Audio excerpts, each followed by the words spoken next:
ఏంటండి problem? What is the problem? Heel pain అండి. ఎక్కడేనా? Pain ఎక్కువ ఉంటుంది. ఇక్కడే కదా? ఇక్కడే చాలా పెయిన్, అసలు నడవలేకుండా ఉంది. అదే కాలుకి ఎంత పెడితే విపరీతం పెయిన్. మార్నింగ్ లేచిన వెంటనే అసలు పెట్టలేకపోతున్నా కాలుకి. నెక్స్ట్ ఒక 15 మినిట్స్ అలా కూర్చుని లేస్తుంది, నడుస్తుంటే కూడా విపరీతం పెయిన్.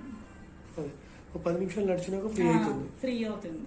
మళ్ళీ కూర్చుని లెగిస్తుంటే మళ్ళీ పెయిన్ స్టార్ట్ అవుతుంది. బయట వాకింగ్ వెళ్ళొచ్చి మళ్ళీ పెయిన్ వస్తుంది. సిట్టింగ్ జాబా స్టాండింగ్ జాబ్? లేదు sir, house wife. So friends ఏం లేదండి, ఇవి ఇక్కడ యూజువల్గా మీడియల్ క్యాల్కేనియల్ ట్యూబరాసిటీ దగ్గర పెయిన్ వస్తుంది, ఇక్కడే కదండి? అవును సార్. ఇక్కడ పెయిన్ వస్తుంది అంటే అది యూజువల్గా ప్లాంటర్ ఫేషియాటిస్ అయ్యే ఛాన్స్ ఉంటుంది.